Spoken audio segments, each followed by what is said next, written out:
There he is. Hey, How's it going? it's going good, man. It's first time I've done this. It's actually cool.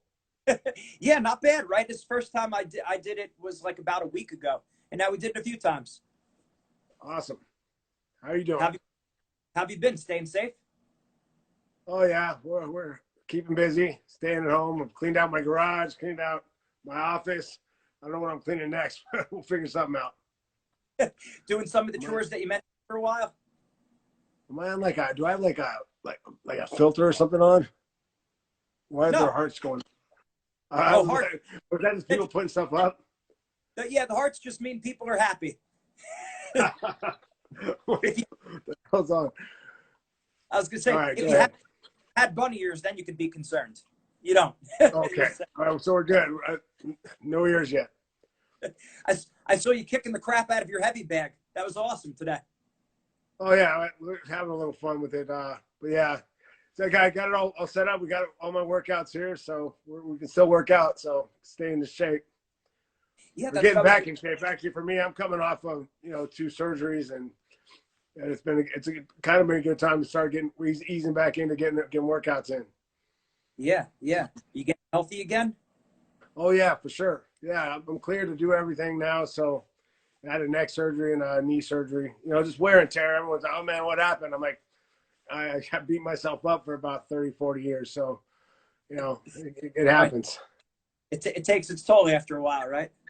Right. Yeah, for sure. So what were you doing for like rehab? Did they give you exercises for rehab? What you should be doing?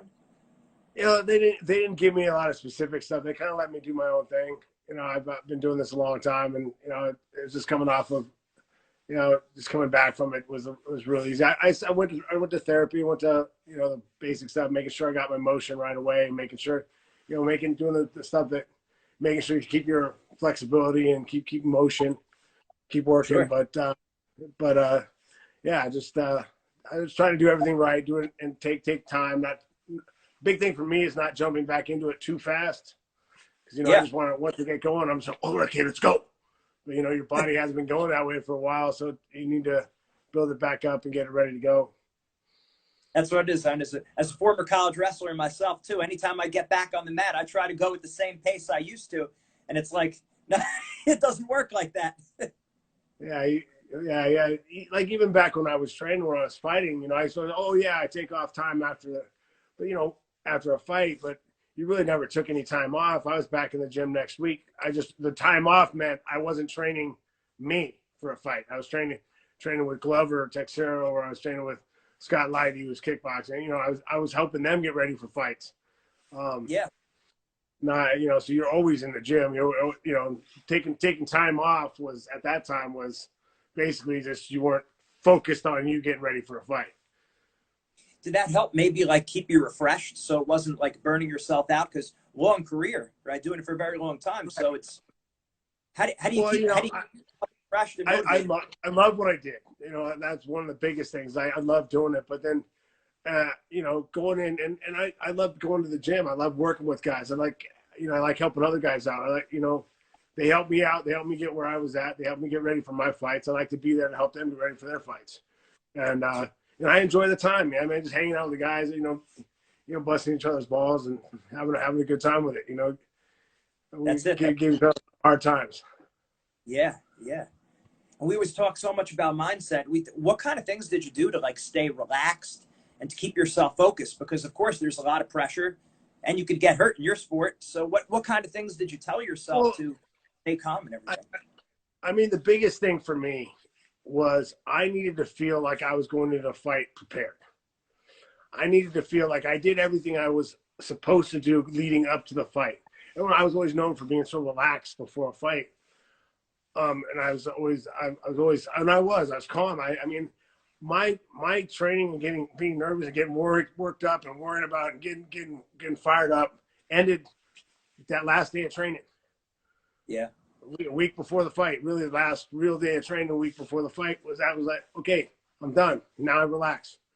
Because now Yeah. all we have left, we got to go stay loose, make weight, and win a fight.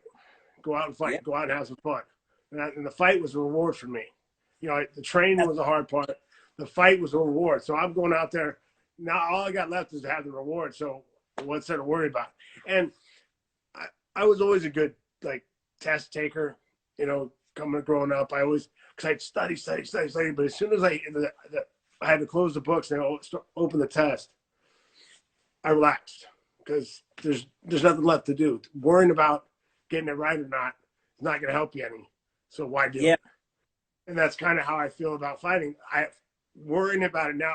Once I close the books on my training, there's nothing I can do. You know, I still go over the stuff in my head. I still keep my stuff fresh, but I'm ready. I've been working on it for 10, 12 weeks. I know what I'm doing. I know who I'm fighting. I know my game plan. I know I'm in shape. I know I got ready. I know I'm sharp.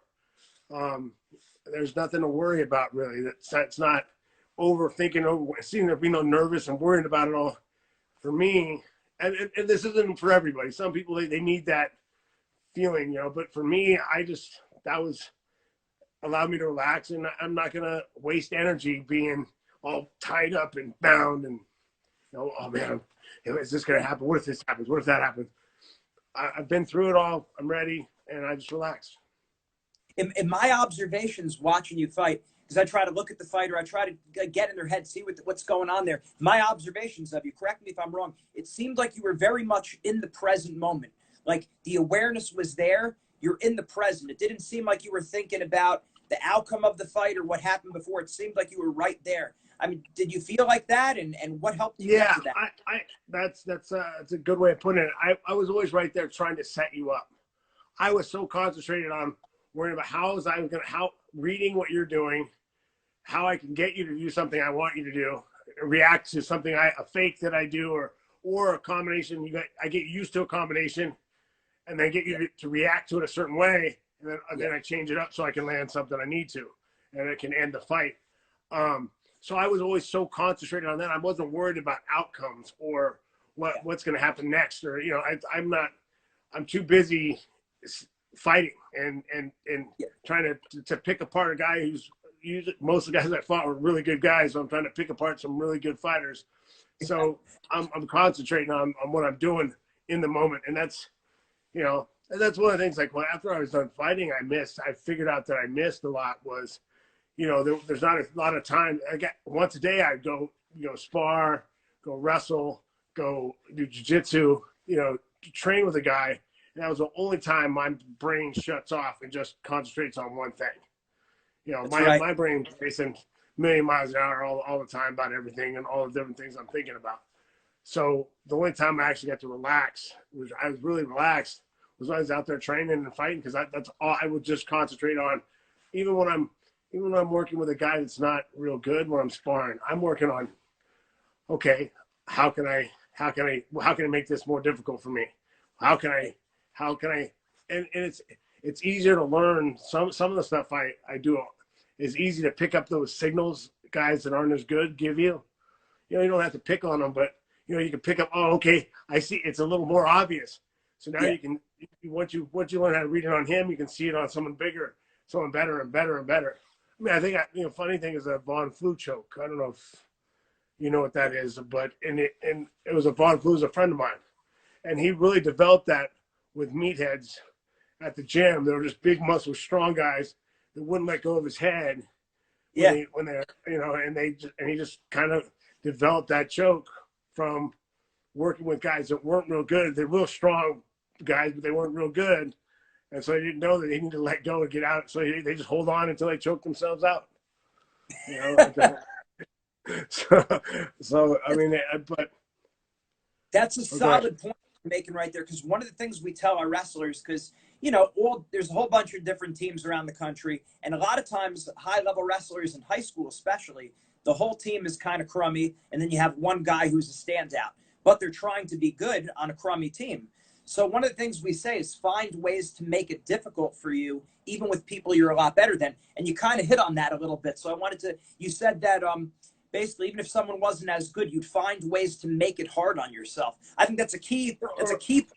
How did you do that? Find ways to make, okay, play games with yourself. Okay, I got to score this way. I'm not going to score that way. I'm not going to do this. You know, I mean, you don't have to tell him. You don't have to embarrass him. You know, and you know, but you know, but it's your work. You just work on things. There's always things you can do better. You can always improve on something, and that, you know, and if you got a guy that's halfway decent in front of you, or it can, you know, you can work with, you can work on something new. Yeah. Did you ever think sometimes where maybe it's like, well, if I try that in practice, what if the guy gets the better of me? And if I don't do my best stuff, and what if I get into trouble? And like, you know, I don't want to lose to someone. Yeah. But that's practice. You got it. You shouldn't. That's the big thing about practice. I mean, I get it. There is some of that in gyms and stuff. It's tough, but I mean, that's when, you know, if you go out and you practice. You know, I worked with a lot of great guys, and that my guys, we were a family. We worked out, and you know, I wasn't.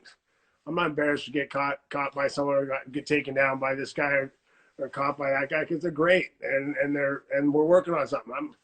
You know, I can sit here closed. I can sit here. This when I was training, when I was fighting, I could sit there closed, and I could not just defending everything and anyone's guard, and you're not gonna sweep me. You're not gonna get me. You're just not. You weren't that. But you know, do I learn anything? Does it do anything for me? No, not at all. You know, I can sit there and counter and stand up and keep pushing off and just being real. You know, be just a counter fighter. Just don't let them do anything. Just stand up. Okay, does that make me better? No. I got really good quick at getting off the bottom and learning how to defend things in jiu-jitsu by starting. I spent most of my time when I first started doing jiu-jitsu putting myself in bad positions and getting out. You know, I don't start with guys mount. Yeah. I start guys.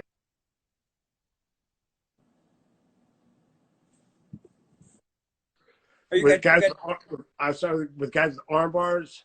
You know, I'd start in bad positions and just fight my way out. Yeah. So see, people I think are so afraid to lose in practice, where a lot of times we get in our head like, I never want to get scored on. I never want this guy who I'm better than to get the better of me. So I think that's a really important mindset that you're saying right there, where you're focused on the process and getting better, and not on just not getting scored on, getting caught. You know, even if your friends tap after, oh, I got you, I tapped you out. It's like, so what? Yeah. I mean, it is what it is. You guys are I'm gonna give you a hard time all the time anyway. You know, and don't get me wrong, I've had guys do some crazy stuff where I'm like, I got up, so hey, all right, you want to go like that? That's how you want to do it? Let's go. Let's start from here. Yeah. Go. Let's do it. You know, I mean, the guy's trying to pop your. I mean, you're gonna roll and trying to pop my knee and an ankle that I gave you. You started with the heel hook. Don't just try to pop it from you know, I'm gonna kill you. You know, it's like. But most part you gotta go out there. If you're not learning, if I'm not learning, I'm not getting better. Why am I wasting my time? No, that's right. That's right. And then before a fight, would you like to be more relaxed? Did you listen to music? Were there any things that you would tell yourself to keep yourself focused and not drifting? Like before? No, it was never. That was never hard for me. I mean, I played music. I used to laugh. I used to play music. I put my iPod back in the day on random, and I would just play random songs. I'd laugh and joke around with my buddies. We'd warm up, and you know, for me, it was real easy. I mean, that walk out to the cage was pretty much the easiest way to get your mindset on the way out. I took a little time to enjoy walking out, but as you walk into that cage, I mean, you can just walking into it for me was just like, okay, I'm focused. Here we go. And like I said, I was ready. I was prepared. Everything's been drilled into me. I'm ready to go. I know what once I walk in there, and you know, and I can hear John in the corner yelling at me, and but I was ready. So as soon as they shut that door, I mean, I was ready to go. That's it. You're like a fish let back in water. That's great. So was there ever a point in your career where you felt like there were certain things you were struggling with mentally and that you were able to overcome, whether it was putting too much pressure on yourself or thinking too much about letting other people down or thinking about past performance? You know, honestly, I think that's kind of, I've done a whole story about it, but after I'd lost first time I lost 2 fights in a row in my career. I was, you know, I was starting to get that in my head where I was like, hey, you know, man, I don't want to let people down. Like, what am I slipping? What's going on? This is that. And John actually reached out to Tony Robbins and had him come by. I see the infomercial, and you're in the infomercial. Yep.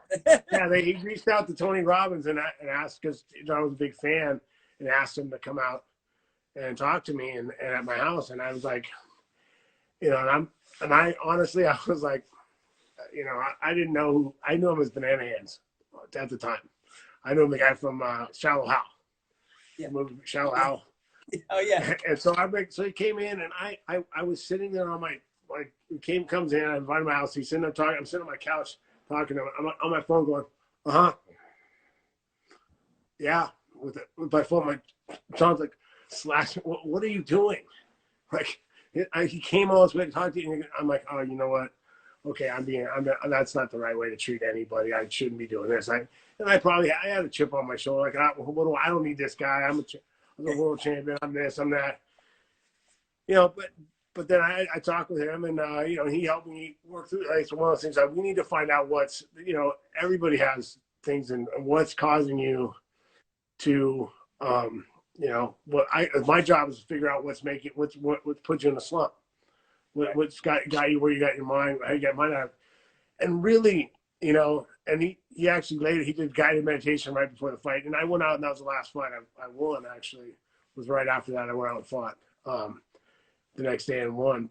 And basically the thing I got out of it was he got me back to, wait, you enjoy doing this. You do this for fun. This is what you like to do. Go out there and have fun. You know, go out and do your thing. Stop worrying about the outcome. Now, you know, don't let your mind get worried about what's going to happen if I lose, what's going to happen if I win. You know, so don't worry about all that. Get out and just focus on doing what you like. Focus on fighting. Go out there and fight. So yeah. So that's yeah. So, and especially during like a long season where it becomes a grind, guys forget that that they're having fun. Or once they get to the playoffs or like the championship season, they start to focus too much on winning, and they're just trying to get the competition over with instead of being in the present moment and saying, man, I live for this. I like the competition. But then sometimes they get into those stiff competition, and they're thinking like, oh man, I just want to get it over with, or I don't want this tough competition. I wish I had an easier guy. You have to get back. So one of the things we have them do is writing down, what do they love about tournaments? What do they love about matches? What do they love about practice? Getting back to it, because it's easy to forget that when times are tough.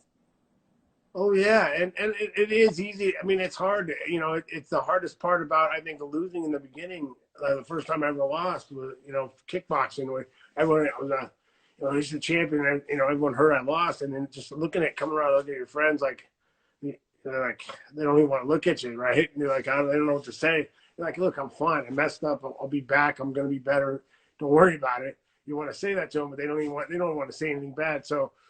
And I see that in people, like, they have that problem with you know, fight, like losing. They start worrying about, and then they start worrying about, oh man, I'm letting people down, and these people, you know, and how am I gonna look? What are they gonna think of me? And this and that. Hey man, if you know, don't worry about it. And then you got the whole online thing nowadays. People, you know, you could be a hero one moment, and then the next day you're the worst guy ever. You never should have. Yeah, he was the best. And then you see, you know, that you lose a fight, and then all of a sudden, oh, he can't beat anybody. That guy should have never been there anyway. Yeah, it's like, come on. Yeah, I mean, I remember coming up, I was fighting, I think, Paul Jones, and they're like, oh, he's next for the title and this and that, and then I beat him something, and yeah, I'm gonna be, they're gonna be talking about me for the title. And, nah, Jones wasn't that good anyway. Like, what? Wait, what? back then, I was like, oh my God. Yeah, that's why we tell our athletes all the time, we make a difference between the predator and the prey mindset. A predator animal has their eyes in the front of their head, right? So they're focused on what they can control. The prey animal has their eyes on the side. So we say eyes on the front like to hunt, eyes on the side like to hide. So if you're focused on outcomes, other people's opinions, social media, records, rankings, seedings, predictions, that's prey mindset. You're looking around. You want to be in the present. You want to focus on what's going on in front of you. Yeah, I mean, and when it comes down to it, rankings and all that stuff, that's cool and fun, and going to talk about with your friends and for your parents to brag about or whatever. But when it comes down to it, they don't help you when you go in that match. There's been plenty of Right. guys that were not ranked very high that done very well. Yeah. No, So absolutely. Now, I'm curious with Tony Robbins. So, did you guys spend a few hours together? Was it a few days? How did that? Was it an ongoing thing? well, I the first day it was about an hour, and then I went to one of his events, Yeah. and Yeah. and then actually he came and did a guided meditation for me the night before the fight. He came up and talked to me and went through a thing, kind of did a whole thing where he's like, so okay, I want you to do a meditation, close your eyes, and tell me about the most important thing, the best thing that's ever happened to you in your life. Now, don't tell me about it. Don't say anything. Just think about it. And when we went through 5 things, and he said, okay, now open your eyes. He said, does any of those have anything to do with fighting? And I went, no, no, they don't. So then just go have fun. Go have a good time. And I'm like, you're right. It's one of those things. You know what? Yeah, you're right. I'm gonna go out, and I went out. I had a great fight. I had a great time. That's awesome. I loved his stuff. A lot of people don't realize, but when I started building wrestling mindset, I went through my mom's whole personal power series on Tony Robbins. So I was scribbling. Yeah. I was a sophomore at Rutgers University, and this is back in the tape days, right? That put the tape in the Right. car. This is dangerous. I don't recommend anyone do this, but I was taking notes. I was looking at the road, but with my right hand, I was scribbling the notes to the personal power series about everything Tony Robbins was talking about. But one of the cool things he had on top of the tapes, there was a workbook. And I noticed this was my mom's workbook. She only did like the first 5 lessons. But in my mind, I said those lessons, that's what the key to success is. So we made the mindset program. I took a lot of Tony Robbins information and created wrestling specific exercises, like similar to the stuff he had, but I wanted to make it specific to sports. So it's pretty cool. I have a lot of respect for him. He's got a lot of great stuff. Yeah, and that's actually why Hack said he used a lot of his principles. My trainer, John Hackelman, used a lot of his principles to train me. That's why he started talking to Tony in the first place to have him come out and visit me. Yeah, it's Tony's crazy. a great dude too. I've known him for years now, and he's a good man. Oh, that's awesome. That's awesome. I'd love to tell him sometime that I used a lot of his program to format our sports mindset programs because, man, it's great. He was such an inspiration for me. But no, that's great stuff. And how many athletes are saying it's 90% mental, but then they're training 90% physical? Well, you got to kind of like bridge that gap, right? Like making sure we're working on both. All right, exactly.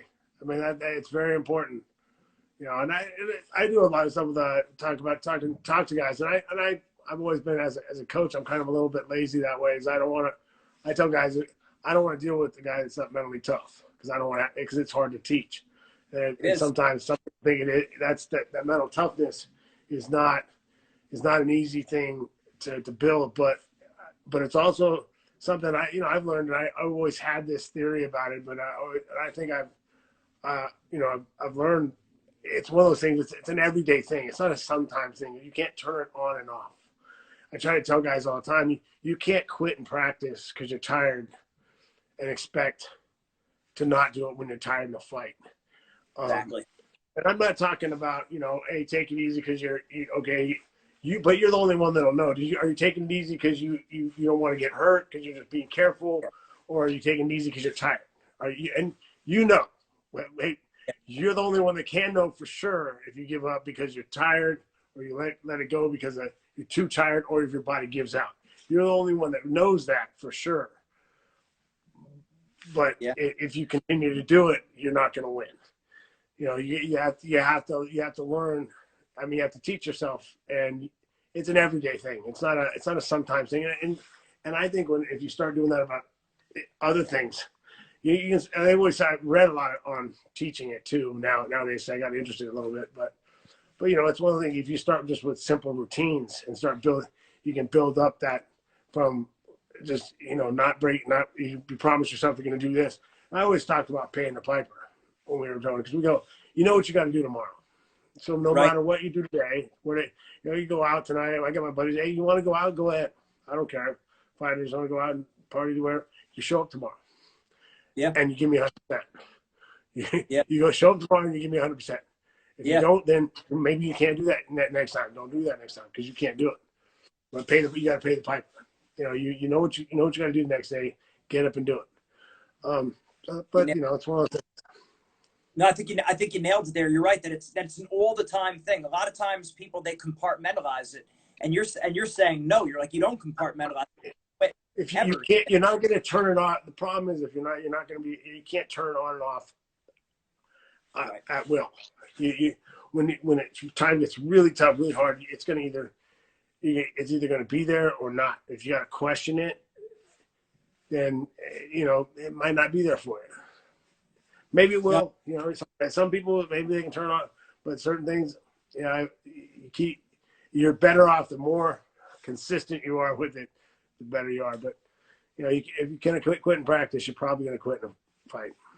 Hey, you're a heck of a mindset coach, Chuck. That's exactly what we're saying to the people too, that only you know deep down why you're not putting out the full effort, right? It's like we tell them that now, make sure, write it down on paper. What is it? Is it because you're afraid of getting tired? Is it because you're lazy? Like actually having them write it down, taking that next step. But you're right. Only you know why you're not putting out that full effort. So if people aren't honest with themselves, forget about it. They're not going to be successful. I'd assume that was probably also a big part of your success, that even when times were tough and even when there was difficult things to deal with, you still were honest with yourself, I'd assume. Yeah. Yeah, for sure. I mean, it's one of those things. It's a mindset thing. I mean, Sammy Hansen's a good friend of mine, and he was coaching kids at Cal Poly, and he'd bring his. I was wondering why he was bringing some of his wrestlers in to watch me train, get ready. I'm out of shape, not any kind of fight shape. I say out of shape because I was, I hadn't been training for a fight. It was 10 weeks out. I'm just starting my hard stuff, and he bring him in. Why is he bringing these guys in? And I finally clicked in my mind. He's putting me through workouts that they've done and they've seen, and he wants to watch them.